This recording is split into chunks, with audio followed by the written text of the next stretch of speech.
ജില്ലാ motor and autorickshaw മസ്ദൂർ സംഘം BMS Kollengode town pump unit യോഗം നടത്തി.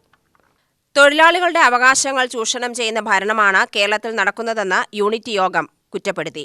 സംഘം കൊല്ലങ്കോട് മേഖലാ സെക്രട്ടറി KV ചന്ദ്രൻ ഉദ്ഘാടനം ചെയ്തു. ഇന്ന് BMS ആണ് തൊഴിലാളികളുടെ ഏക ആശ്രയമായി പ്രവർത്തിക്കുന്ന ഒരേ ഒരു സംഘടന BMS ആണെന്നുള്ള കാര്യത്തിൽ യാതൊരു തർക്കവുമില്ല. അതുപോലെ തന്നെ തൊഴിലാളികൾക്ക് വേണ്ടി ന്യായമായിട്ടുള്ള അവകാശങ്ങളും അവകാശങ്ങൾക്ക് വേണ്ടി പോരാട്ടം നടത്തുന്നത് BMS ആണ്.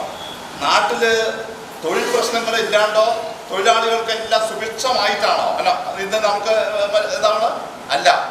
എന്നാൽ ആ രാഷ്ട്രീയത്തിന്റെ ഭരണത്തിന്റെ നിലനിൽപ്പിന് വേണ്ടി ആ മറ്റേ തൊഴിൽ വിഷയങ്ങളൊക്കെ ഉണ്ടെങ്കിൽ തന്നെ അതിനെല്ലാം മാറ്റിവെച്ചുകൊണ്ട് ഭരണത്തിന്റെ ആ ഇതിൽ നിൽക്കുമ്പോൾ അതിനെല്ലാം വ്യത്യസ്തമായി തികച്ചും തൊഴിലാളികൾക്ക് വേണ്ടി നിലകൊണ്ടുകൊണ്ട് തൊഴിലാളികളുടെ ന്യായമായിട്ടുള്ള ആവശ്യങ്ങൾ അംഗീകരിച്ചു കിട്ടണം എന്നുള്ളത് കൊണ്ടാണ് ഭാരതീയ മസ്ദൂർ സംഘത്തിൽ ഇന്ന് വരുന്നത്.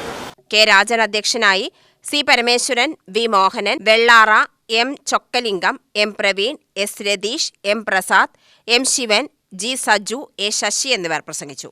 UTV news, Palakkad.